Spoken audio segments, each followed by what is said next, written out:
Greg Moffat of legalisefreedom.com. That's legalise-freedom.com. Spell legalise with an S or a Z. And this is just a short response to inquiries, messages, questions that I've had from many listeners over the last several months regarding the coronavirus crisis, specifically what it really means, what's behind it. Now, we're several months into this, so certainly there's been plenty of time for theories to coalesce, and my initial theories I still stick to, and they're far from original. The first thing that occurred to me when all of this started, particularly when the lockdown began to make its way across European countries, it arrived in the UK on March the 23rd, we're now almost in July,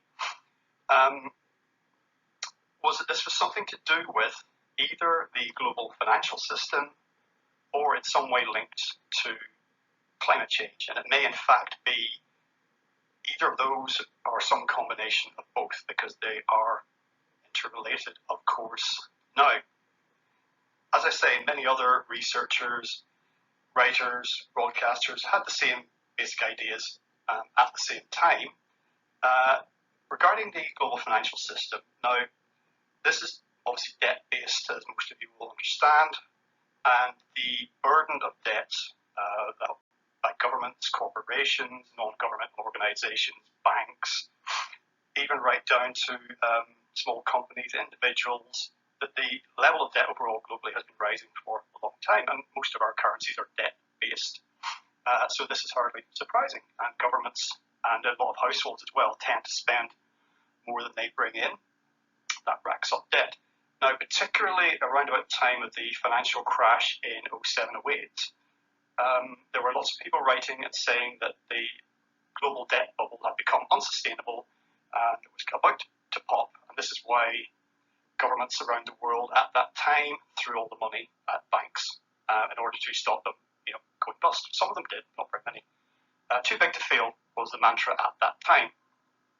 Now, after that incident, which by the way I think has been ongoing ever since, we're still living in that financial crash, basically we're told something had to change or we're in danger of repeating the experience with much worse consequences, and maybe governments wouldn't be able to bail out banks this time around. Now, of course, nothing really changed at the interim, because that would require fundamentally changing the system, and this is what I'm getting to. So we're now in a situation where there are trillions and trillions of debt right across the world with all the entities that I mentioned earlier, and most of us have known what it's like to be in debt personally, how onerous that can be, the constant pressure of it. But it may be that that system, which was, this was debt that was never going to be paid off, basically. So those of us who think about these things, we're thinking, well, how is that going to end? How will that be unwound? Because the idea of cancelling the debt, debt jubilee as they call it, always seemed to be unthinkable, because even though banks get bailed out, individuals tend not to get bailed out, and if there was going to be some kind of debt jubilee for banks and governments, lots of people would quite rightly be saying, what about me? What about us? We've been run into debt because other organisations or our employers or whatever were in debt, so we're kind of victims of this as much as anything else. So it may be that what's going on now is some kind of, not a smoke screen, but,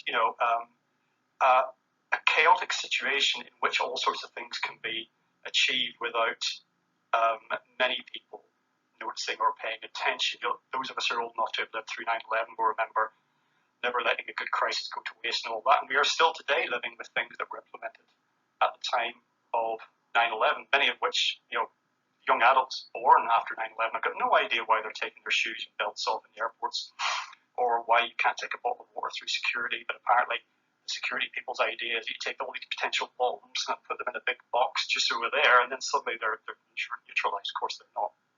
Anyway, it may be that what's currently happening with the pandemic is an opportunity for a restructuring, a controlled demolition, this is the phrase that has been used, of the already teetering financial world economy.